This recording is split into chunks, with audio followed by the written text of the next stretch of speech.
Ya, halo pemirsa, apa kabar Anda? Hari ini kembali berjumpa bersama saya, Prasetyo Wibowo, dalam program Market Review, dan kita akan membahas salah satu instrumen investasi yang kembali lagi diterbitkan oleh pemerintah terkait dengan SR021, pilihan berharga untuk masa depan sejahtera. Ya, pemerintah telah membuka penawaran untuk berinvestasi di SR021 sejak 23 Agustus 2024 sampai dengan 18 September 2024. Adapun tujuan dari penerbitan SR021 adalah untuk menyediakan alternatif investasi yang aman, menguntungkan, dan juga liquid bagi masyarakat. Kementerian Keuangan telah resmi membuka penawaran untuk berinvestasi di instrumen sukuk retail SR021 mulai tanggal 23 Agustus 2024 sampai dengan 18 September 2024 mendatang. Instrumen SR021 sendiri terdiri dari dua jenis, yakni SR021T3 dengan tenor 3 tahun serta SR021T5 dengan tenor 5 tahun.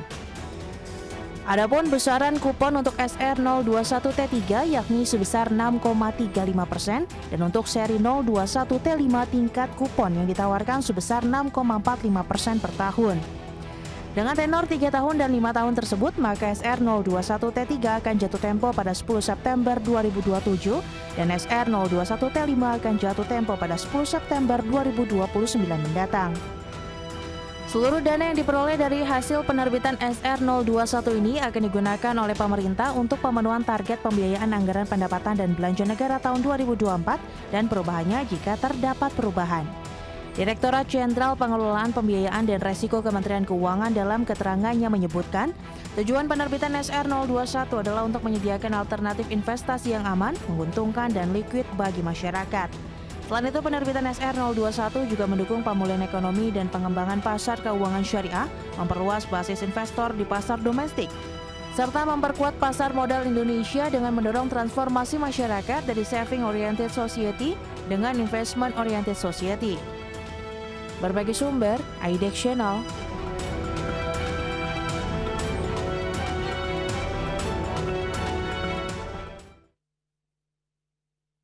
Ya, pemirsa, untuk membahas tema selanjutnya terkait dengan SR021 pilihan berharga untuk masa depan sejahtera, kita sudah tersambung melalui Zoom bersama dengan Bapak Suharyanto. Beliau adalah Kasubdit Analis Keuangan dan Pasar Surat Berharga Syariah Negara di JPPR Kementerian Keuangan. Selamat pagi, Pak Suharyanto. Selamat pagi, Pak Pras. Ya, salam sehat, Pak. Sehat, alhamdulillah. Baik, terima kasih atas waktu yang disempatkan. Ini bicara mengenai instrumen investasi lagi nih. Menarik kalau kita bicara SL021. Tapi sebelum membahas lebih jauh, update dong Pak, bagaimana sih perkembangan dari market SBSN begitu sejak pertama kali diterbitkan tahun 2008 sampai dengan saat ini?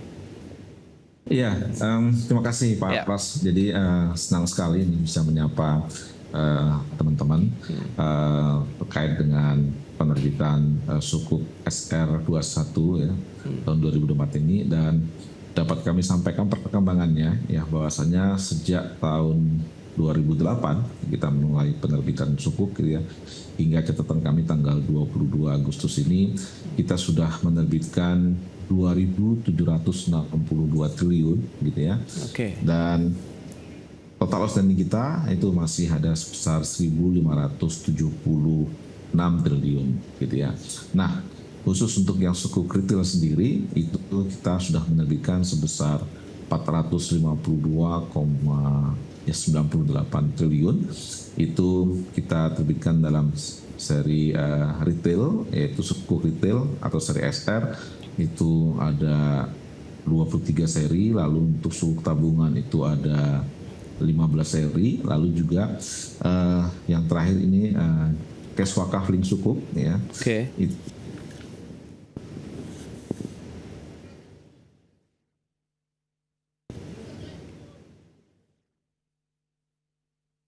Ya, halo Pak Suharyanto. Halo.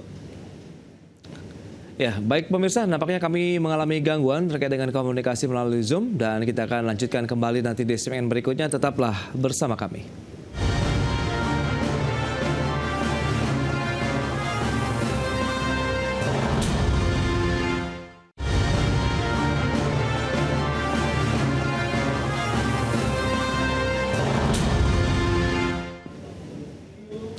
Ya, terima kasih Anda masih bergabung bersama kami dalam Market Review. Pemirsa, berikut ini kami sampaikan infografis untuk Anda terkait dengan karakteristik dari sukuk retail itu apa saja. Ya, selengkapnya bisa Anda saksikan di layar televisi Anda. Baik, yang pertama kita lihat ini untuk memang individu warga negara Indonesia, begitu ya, dari penerbitan sukuk retail sendiri di Indonesia. Kemudian pengelolaan investasi dengan prinsip syariah, dan berikutnya imbalan tetap dibayarkan setiap bulan dan juga dapat diperdagangkan di pasar sekunder antar investor domestik.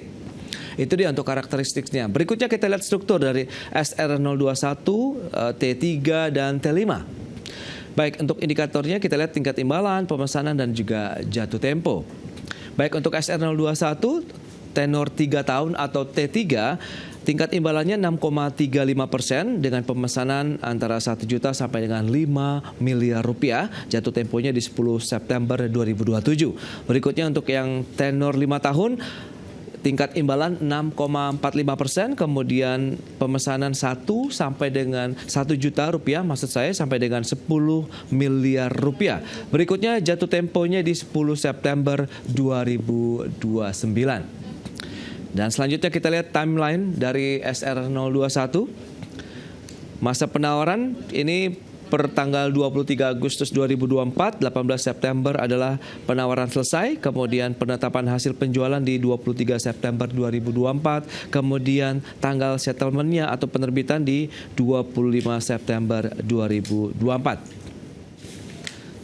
Baik, kita akan lanjutkan kembali perbincangan bersama dengan Bapak Suharyanto, Kasubdit Analis Keuangan dan Pasar SBSN, DJPPR Kementerian Keuangan. Baik, Pak Suharyanto, mungkin bisa dilanjutkan kembali. Sempat memang tadi ada gangguan. Bagaimana Anda melihat perkembangan dari SBSN sendiri, kemudian bagaimana total sudah disampaikan, kemudian apa sih sebenarnya yang dirasakan ataupun manfaat kalau misalnya saya dan masyarakat juga akhirnya berinvestasi nih di SR021? Ya, baik, terima kasih. Kami lanjutkan tadi ya, sedikit ada gangguan. Jadi sebelum menjawab, jadi manfaat yang dirasakan tentunya oleh warga negara Indonesia dari penerbitan SR021 ini tentunya beberapa proyek yang sudah kita bangun, yang kita sudah siapkan. Jadi sejak tahun 2024 itu kita sudah punya proyek 6.104 proyek, terdiri dari berbagai sektor, misalnya bangunan jalan, jembatan, kereta api, Sumatera, Sulawesi, lalu juga bandar udara, gitu ya. Jadi sektor transportasi sudah cukup luas, dari Sabang hingga Merauke, gitu ya, merata. Lalu juga ada pembangunan rehabilitasi untuk ratusan KUA manasik haji, gitu ya. Lalu juga untuk pendidikan, gitu ya, di gedung perkuliahan, di perguruan tinggi, gitu ya, untuk berbagai wilayah juga sudah ada. Lalu juga ada pembangunan untuk madrasah, lalu juga untuk pembangunan taman nasional ya, yang kita cukup care juga terkait dengan lingkungan, gitu ya. Lalu juga ada pembangunan dan terkait dengan laboratorium. Jadi sudah berbagai sektor kita sudah sudah kita bangun, dan ini adalah bagian yang kami rasa bisa dinikmati oleh warga negara Indonesia, dan juga ini merupakan investasi yang berasal juga dari warga negara Indonesia. Demikian, Pak. Baik. Tapi kalau kita lihat kelebihan sukuk negara dibandingkan dengan instrumen investasi lainnya, ini apa yang akhirnya bisa menjadi daya tarik juga nih bagi masyarakat investor di tanah air? Ya, tentunya ada beberapa hal yang menurut kami berbeda dengan instrumen-instrumen lainnya, gitu ya. Yang tentunya pertama bagi kita yang mempunyai punya prinsip syariah, ini adalah instrumen yang paling pas, gitu ya. Jadi memang sesuai dengan ketentuan syariah, lalu juga bisa kita rasakan keamanannya karena ini diterbitkan oleh pemerintah, jadi cukup nyaman buat warga negara Indonesia untuk berinvestasi, lalu juga mudah dan terjangkau karena kita sudah menggunakan platform ISBN. Jadi Bapak Ibu warga negara Indonesia bisa melakukan pembelian dengan ISBN ini dimanapun dan kapanpun, gitu ya. Dan tentunya yang nggak kalah menariknya adalah tingkat imbalan yang kami tawarkan cukup atraktif di angka 6,35 untuk tenor 3 tahun, lalu di 6,45 untuk tenor 5 tahun, dan tentunya juga dengan pajak yang relatif lebih murah ya, 10% dibanding dengan instrumen-instrumen lainnya gitu. Ini saya kira memberikan nilai tambah dari instrumen sukuk retail ini. Baik, yang menarik ini Kementerian Keuangan kan senantiasa melakukan kreatif kemudian inovatif financing begitu. Bisa Anda jelaskan lebih jauh terkait dengan konsep ini? Iya, jadi memang kita harus melakukan kreatif dan inovatif financing sehingga ini bisa menjangkau seluruh masyarakat. Yang contoh yang pertama adalah kita menerbitkan dengan project financing suku. Jadi ini diterbitkan secara langsung untuk membiayai kegiatan atau proyek tertentu yang dialokasikan dalam APBN. Juga kita terbitkan green sukuk yang baik di pasar global ya maupun di pasar domestik. Lalu juga kita terbitkan yang namanya SBN retail secara online, jadi platformnya online. Jadi warga Indonesia bisa melakukan pembelian dalam sistem online gitu ya. Lalu juga kita terbitkan cash wakaf link sukuk gitu ya.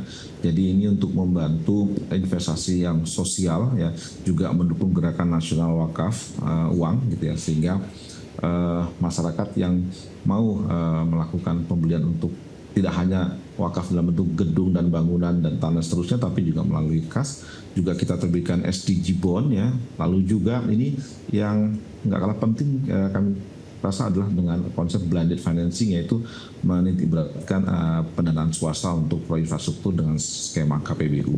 Ini adalah beberapa inovasi dan kreatif yang kami rasa bisa menjadi bagian untuk mempermudah masyarakat untuk berpartisipasi. Baik, Pak Suharyanto. Lantas bagaimana dengan latar belakang penerbitan dari sukuk retail 021 ini? Bisa Anda jelaskan lebih lanjut begitu? Apa sih SR 021 ini? Kemudian apa juga nih dasarnya begitu sehingga pemerintah menerbitkan SR 021? Silakan, Pak.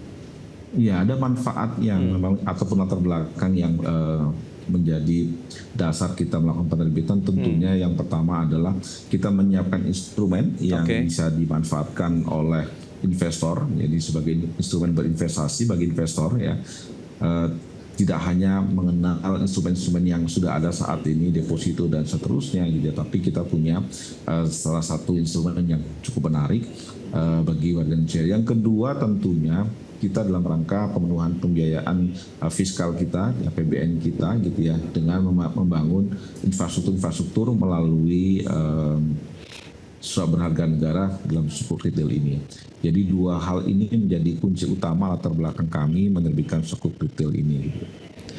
Baik, dan sejak masa penawaran dibuka ini, Pak Suharyanto, lantas bagaimana dengan antusiasme minat akhirnya para investor ya, terkait dengan SR 021? Ya, kami rasa luar biasa minat yang dari warga negara Indonesia, karena memang ini instrumen yang hanya diberikan untuk warga negara Indonesia atau untuk ber-KTP di Indonesia. Dan kita lihat perkembangannya dari hari ke hari itu dampaknya cukup signifikan kenaikannya, dan sampai sejauh ini kita sudah relatif sudah memenuhi ekspektasi kita dalam sisi jumlah gitu ya. Dan mudah-mudahan warga negara Indonesia benar-benar bisa memanfaatkan waktu yang tersedia sampai dengan tanggal 18 September ini. Karena kalau memang nanti target kita sudah terpenuhi, mungkin kita akan lebih cepat untuk closing lebih cepat dibanding masa penawarannya. Baik, itu dia. Yang menarik ini dalam beberapa waktu terakhir ini kan penerbitan SBN, SBSN begitu dual tenor nih. Sebenarnya seberapa menarik begitu bahwa mekanisme ini bisa menggrab beberapa tingkatan ataupun level-level investor surat berharga negara di Indonesia ini, Pak Suharyanto? Iya, jadi kami memang mendengar ataupun melihat beberapa masukan dari investor gitu ya, atas kebutuhan apakah itu menyesuaikan dengan rencana keuangan di masing-masing investor gitu ya. Oleh karena itu kami menyiapkan dua tenor ini dan menjadi pilihan buat investor kita untuk bisa menyesuaikan dengan kebutuhan keuangannya. Jadi kalau kita siapkan tenor 3 tahun, jadi investor itu sudah ada pilihannya. Demikian juga untuk yang 5 tahun, mereka menyesuaikan dengan kebutuhannya untuk rencana keuangannya dalam 5 tahun ke depan seperti apa. Jadi kita mencoba untuk mendengar kebutuhan daripada investor terkait dengan tenor tersebut. Oke, mekanisme untuk berinvestasinya sendiri sudah semakin mudah atau bagaimana nih Pak saat ini?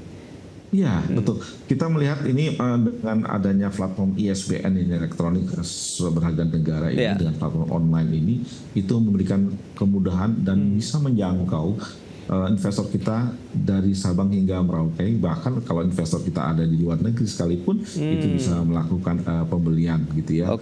Dan ya, dengan sistem yang online ini memberikan kemudahan yang luar biasa kepada warga negara investor kita ini untuk bisa membeli kita di kapanpun dan dimanapun, termasuk dengan mudah untuk bisa membuka gadgetnya di semua mitra distribusi yang kita kita jalin untuk bisa melakukan pembelian.